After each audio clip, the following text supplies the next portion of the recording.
Hi guys, Joe here and welcome to 750 Gaming. In this one I'll show off my white scars and think about how much it really costs to build a Space Marine army. So towards the end of 9th edition I created a 750 point army of white scars. This was a time when the combat patrol scale of the game was a bit mismatched and 750 points felt like a happy medium for smaller games of 40k. If you watched my video on this or any of my 9th edition videos, you'll know I tried to make 750 point armies for as little as possible, often aiming for around the £100 mark, as I felt that £100 was a reasonable investment for a fully playable army. And I managed that initial 750 points of white scars for less than £100. Happy bunny I was. Come 10th edition though, a lot of things changed, naturally. And not only did the 750 point army sort of become irrelevant with the advent of a fully supported and balanced #NotBalanced combat patrol system for smaller scaled games of 40k, but also what made 750 points back then no longer made 750 points in today's money. That's inflation for you, I think. Is that how it works? I don't know. In 10th edition, that 750 points is now only worth 470 points, and my Khan on the bike isn't even a thing anymore. Yet. More on that thought in a bit. The Blade Guard I had, well, in the aftermath of the new edition and with my penchant for bashing stuff around, they got requisitioned to another project and became part of another army. So, in reality, I only had 380 points of white scars left, with my focal character thereof only existing in a Legends datasheet. Were they really white scars at all anymore? So I had a choice to make of what to do with my few remaining whitish painted Space Marines. Do I just steal them away for another project, or do I add to them, give them a rebirth and elevate them to 1,000 points of glory to match up with my 3 other Space Marine armies? Well, it's got to be the latter, right? First things first, the Khan on a bike. I mean, he still looks pretty cool. Do I really want to do anything with him? I could still use him with his Legends data card after all, or I could just say he's a chaplain on a bike. Now, if he were still a Khan on a bike, then any outriders he'd be with would have both the Lance and Assault keywords, which feels a little bit overpowered these days. Especially considering the fact that you are effectively gaining that auto extra 6-inch movement if you choose to advance with the Outriders, and Lightning Assault, because let's assume that this is a Stormlance Task Force detachment, allows a charge after an advance. It would feel pretty naughty to be able to advance, shoot, and charge for free, though you could see why White Scars players were rejoicing at the start of 10th edition. The only other mounted character option is of course a chaplain on bike, giving all your biker boys +1 to wound in melee, which isn't insignificant on strength 4 chainswords. And of course Catechism of Fire buffs those bolters up to devastating wounds as well, and there's nothing to stop you throwing the Blitzen Fusillades on them for a CP to give them all assault and indeed sustained hits 1, if you so wished. So he's not a terrible replacement. And I've chosen not to remodel or repaint anything. It's going to be pretty obvious he's a chaplain on a bike on the tabletop because he can't be anything else. For now. But I don't think it'll be long. Maybe 11th edition before we get at least a captain on a bike again. It seems a poor design decision to have upgrades for a detachment that can literally only affect 1 unit and 1 unit only, especially as there's 2 of these upgrades, so I'm sure that'll probably happen at some point. The better of the 2 enhancements, if you've got an extra 25 points to throw at this lot, is to give your biker chap the Fury of the Storm to make his Crozius Strength 7 -2 AP, or indeed Strength 8 -3 AP on the charge, 5 Strength 8 -3 AP 2 damage attacks, hitting on 2s.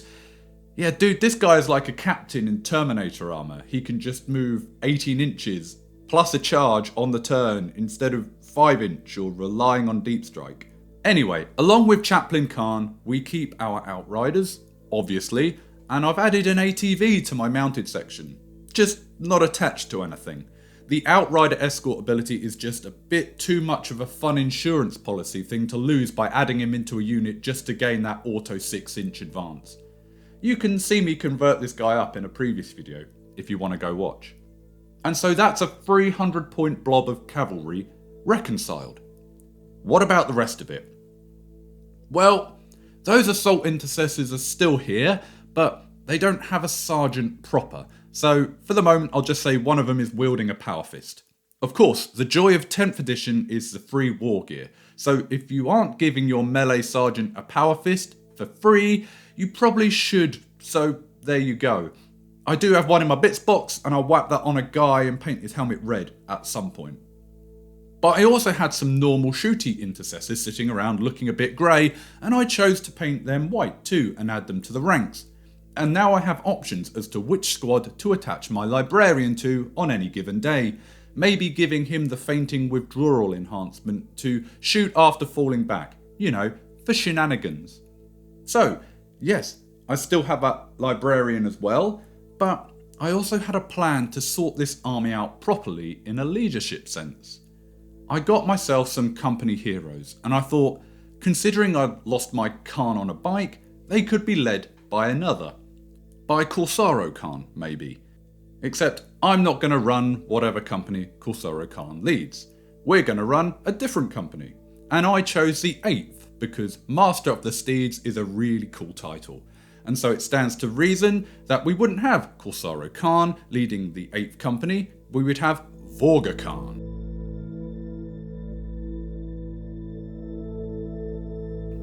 And I converted up the captain you get in the Company Heroes box with some bits of a librarian and a little eagle, of course. And he looks Corsaro Khan-y, but obviously not Corsaro. And I'm happy with that.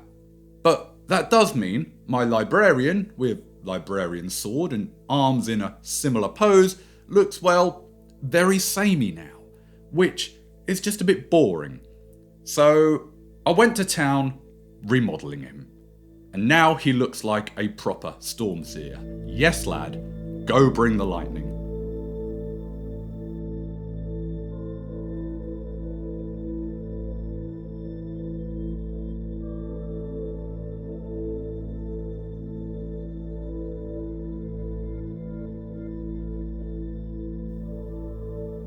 Right, yes.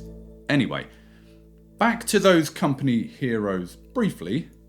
The ancient you get in the box doesn't look very White Scarsy. So instead of bashing him to pieces too, I gave him to my Black Templars where his robes and garb look appropriate, and instead I picked up a Lieutenant torso and I made my own banner, and I think this is good enough. With Corsaro not Corsaro giving his on-foot unit the assault and lance keywords, the command squad ability giving them -1 to be wounded, and the banner giving them all +1 OC, suddenly they become quite a potent blob. The assault keyword on that 3-shot sustained hits 2 heavy bolter, that feels quite tasty. Good. Then I went a bit airborne. I was given a captain with jump pack as a Christmas present last year, and I hadn't really worked out what to do with him. Well, in the end, I decided to give him a smegging great big thunderhammer and paint him white. He then, of course, needed some jump pack lads to go with him. I'm still not 100% sold on these guys, purely because of the nerfing rebalancing that Vanguard vets received across the edition horizon, but these guys have got pretty cool rules these days, and combined with the jump captain, they're all a bit gnarly. The Angels of Wrath on the jump captain gives them all +1 strength in melee on the charge. Not that his hammer needs to be any stronger, but the chainswords will take it. And plus the Hammer of Wrath on the intercessors gives them all a 50% chance of dealing mortal wounds on anything they finish said charge in engagement range of. Alright, thanks. Again, you're going to take the free Power Fist on the Sergeant 2 for a second, not quite a Thunder Hammer, but might as well be. And you might as well take 2 plasma pistols in that unit as well. I think of all the enhancements I coulda, woulda, shoulda be giving my characters, if I don't want to deep strike this mob on a given day, then I'll take Portents of Wisdom enhancement on the jump captain for 15 points to allow advanced rerolls just in cases. And then, after all my infantry and cavalry were done, I made a choice. I'd been watching a lot of Ninjago with my boys, and I thought that those mechs looked like a lot of fun. And I also thought they looked similar in lots of ways to that other Primaris kit I didn't really like, the Invicta Tactical Warsuit. And I wondered whether I could convert that to look Ninjago mech-like.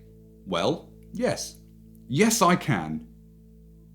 I did actually magnetise all the weapon bits and bobs on them, but I couldn't be bothered to paint all the weapon bits and bobs to keep changing them in and out as and when the situation required it, and so he's just going to be played with the weapons as is.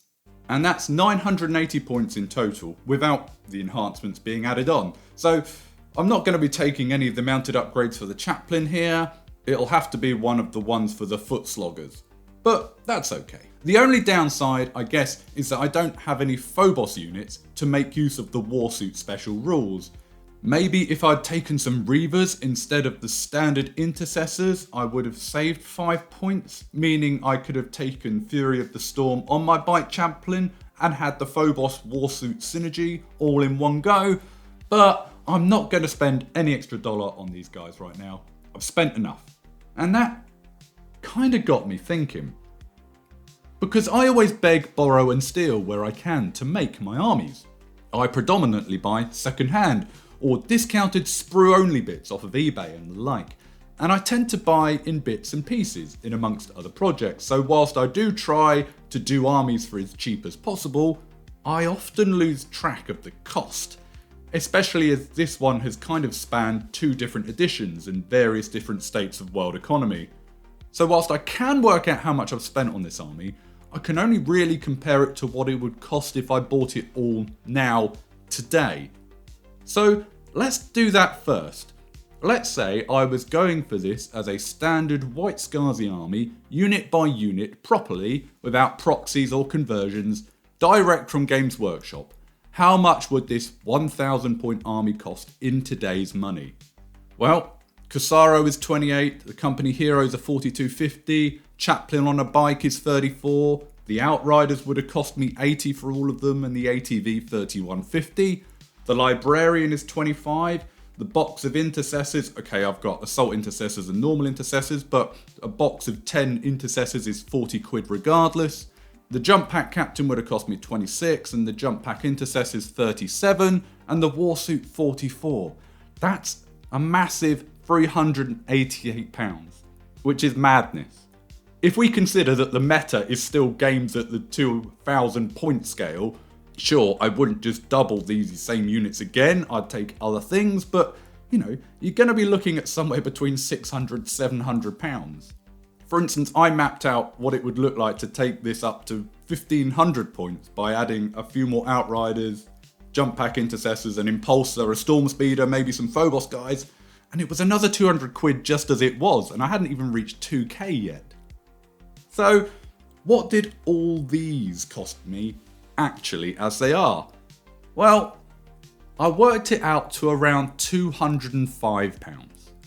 I was lucky enough to have been gifted the Jump Captain, but include him at your second-hand going rate on the eBay machine, let's call it £220 total, which is a saving of around £160 if you were to buy all of this at the recommended retail price. To think that in previous editions, a 750 point army could be done for 100. But with everything rebalanced and war gear being free and bloating not really being a thing in 10th edition anymore, it would seem that playing 40k with 40k miniatures is just more expensive than it used to be. And it used to be expensive enough. Now, of course, you don't have to play 40k, nor do you have to play 40k with Warhammer miniatures. If you have like-minded friends, the world is your oyster. But if you do like Games Workshop plastic, and let's be honest, I'm a sucker for it, well done G-Dubs for creating and marketing a product that I do want to have and play with. But yes, if you do want Space Marines or other factions proper, Well, there are ways. Like I said, I saved 160 quid, which is not an insignificant amount, by trawling through eBay. But let's briefly touch on that Combat Patrol magazine. Fohammer do a great job of letting the world know what's going to be in each issue before it lands. And so you can go to places like Forbidden Planet and pre-order yourself your bargain editions. I did this for my kids. Rather than subbing to the whole thing, I pre-ordered issues 1, 3, 10, 12 and 13 for a grand total of £42.95, which has given me a Terminator Captain, Terminator Librarian, actual Terminators and some Infernus Marines.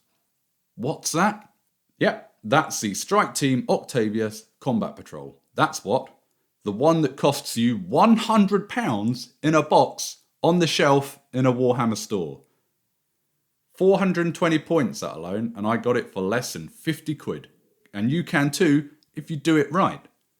My boys and I are planning to paint them salamander green, and a quick scour of the eBay machine for other related squads suggests we can build a 1000 point on-theme, fire-breathing, melt your face off or punch you to bits army of Nocturne's finest for 150 quid total tops. Suddenly, that 160 quid I saved on my white scars looks like a whole nother army. This is exciting. Watch this space for some content on that. But there you go. I finally finished my white scars.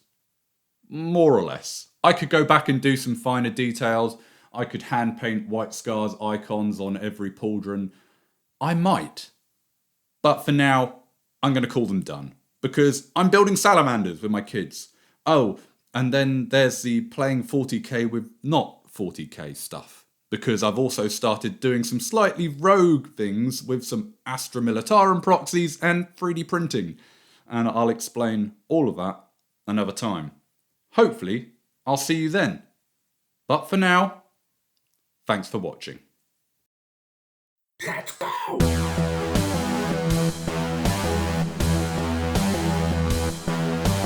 Yes, thanks for watching. If you enjoyed this content, then do hit like and give me a comment below. I don't do this to pay my bills, it's just for fun without a regular release schedule or anything. So hit subscribe to catch these videos when I do them, or visit my Instagram for my hobbying updates.